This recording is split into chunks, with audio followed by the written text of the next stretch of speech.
నమస్తే అండి. నా పేరు doctor Satish Reddy. Consultant clinical and interventional pulmonologist at Care hospital Hitec City. చాలామంది మనం చూస్తుంటాం చిన్న ఏజ్‌లోనే స్మోక్ స్టార్ట్ చేస్తారు.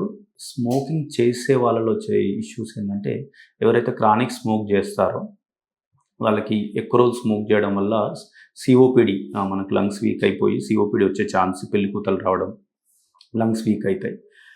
ఇంకోటి ఎవరైతే ఎక్కువ రోజులు స్మోక్ చేస్తారో మనకు లంగ్ క్యాన్సర్ వచ్చే రిస్క్ కూడా ఉంటుంది. Lung cancer risk non smokers కన్నా స్మోకింగ్ చేసే వాళ్ళలో ఎక్కువ ఉంటుంది. స్మోకింగ్ ఆపేసిన వాళ్ళతో పోలిస్తే కరెంట్ స్మోకర్స్‌లో ఇంకా ఎక్కువ ఉంటుంది. అదే కాకుండా స్మోకింగ్ వల్ల మనకి లంగ్స్ వీక్ అయ్యి బాడీలో ఇమ్యూనిటీ తగ్గి కూడా మనకి లంగ్ ఇన్ఫెక్షన్స్ కూడా వచ్చే ఛాన్స్ ఉంటుంది. స్మోకింగ్ చేసే వాళ్ళలో కొద్దిగా లంగ్స్ సెన్సిటివ్ అయ్యి వేరే ఆస్తమా, అలర్జిక్ ప్రాబ్లమ్స్ కూడా వచ్చే ఛాన్స్ ఉండొచ్చు.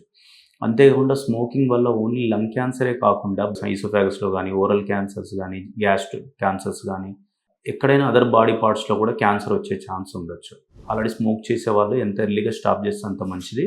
మనం స్మోక్ స్టార్ట్ చేసినాక డేస్ అయ్యే కొద్దీ మనకు ఆ సీఓపీడీ వచ్చే రిస్క్, లంగ్ క్యాన్సర్ వచ్చే రిస్క్, అదర్ క్యాన్సర్స్ వచ్చే రిస్క్ తగ్గుకుంటూ వెళ్తుంది.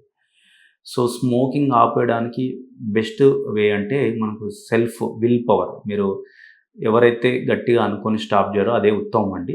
బట్ స్టిల్ కొద్దిమంది మనం స్టాప్ చేయలేని వాళ్ళకి మనకు ఇప్పుడు smoking cessation counselling will power is main important. అది దాంతో స్టాప్ చేస్తే చాలా మంచిది. లేకపోతే మనకి ఇంకా నికోటిన్ రిలేటెడ్ అదర్ మనకి గమ్స్ కానీ, లేదంటే ప్యాచ్ కానీ అదర్ మనకి ట్రీట్మెంట్ ఆప్షన్స్ కూడా ఉన్నాయి.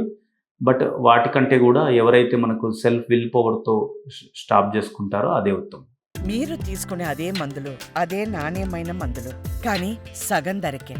అవును, మెడ్ ప్లస్ బ్రాండ్స్ పై 50-80% తగ్గింపు.